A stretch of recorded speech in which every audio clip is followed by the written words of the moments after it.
The next wine that we have that should be on, I think, every holiday table is a Chateauneuf-du-Pape. Ooh. So we are in the Southern Rhone.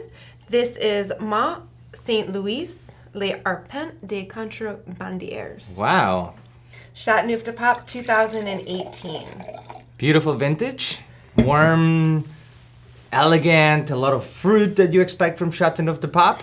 L'Arpents de Contrebandiers. Ooh, yeah, you said that beautifully. Say it again. Tell us a little bit about the meaning of that. So it's a nod to the history of the region that used to be, I guess, a safe haven for a lot of bandits and outlaws. So kind of think of our wild, wild west, right? Uh-huh. So that history there. And I mean, so much history in Chateauneuf-du-Pape, and this is just another story to be told about the region. Yeah, these wines are breathtaking. I had the pleasure of being there earlier this year and walking through a lot of these vines and the area, and you have these big rocks, the galettes, that are out of this world, right? Big.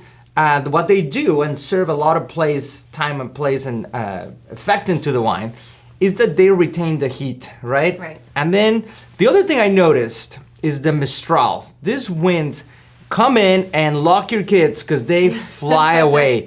No joke, I was talking to a lot of the winemakers and people that live there. They said when these winds come from the south, they just wipe everything. So they smack doors in the cars, your windows, everything. So super important because in the vine, you're maintaining this real freshness and preventing any molding or anything like that, right? Absolutely. And Grenache, which is the main grape in this, is really kind of likes that. It's one of those few grapes that really isn't delicate. It kind of likes to be beat up a little bit by the wind, by the sun, this heat, this extreme cold. Like it really, it thrives and shows beautifully. It's a really special place for these vines to be grown.